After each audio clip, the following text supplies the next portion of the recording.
నిన్న ఉత్తరాఖండ్లోని ధరాలి అనే ప్రాంతంలో ఈ మెరుపు వేగంతో వచ్చినటువంటి వరదలకి అలాగే క్లౌడ్ బరస్ట్లకి మొత్తం ఉత్తరాఖండ్ ప్రాంతం అయితే అతలాకుతలం అయిపోయింది. చాలా గ్రామాలు కొట్టుకుపోయాయి. ఒక 70 మంది వరకు ఆచూకీ గల్లంతైంది. అదే ప్రాంతంలో ఒక 28 మంది కేరళ హిందూ పర్యాటకులు కూడా కనిపించకుండా పోయారు. మరి వాళ్ళ నుంచి ఎటువంటి సమాచారం దొరకలేదు.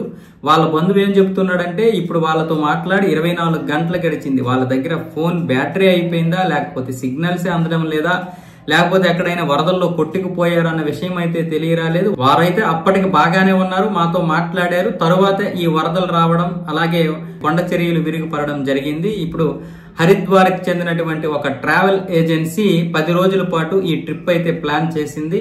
ఈ 28 మందిలో 20 మంది ఏమొచ్చేసి మహారాష్ట్రలో స్థిరపడిన వారు, 8 మంది ఏమొచ్చేసి కేరళలో వివిధ రాష్ట్రాల్లో స్థిరపడ్డారు. వీళ్ళందరినీ కూడా ఒకే చోటికి చేర్చి ఈ యొక్క ట్రిప్ అయితే ఏర్పాటు చేశారు. 28 మందిలో 28 మంది కూడా గల్లంత అయిపోయారు.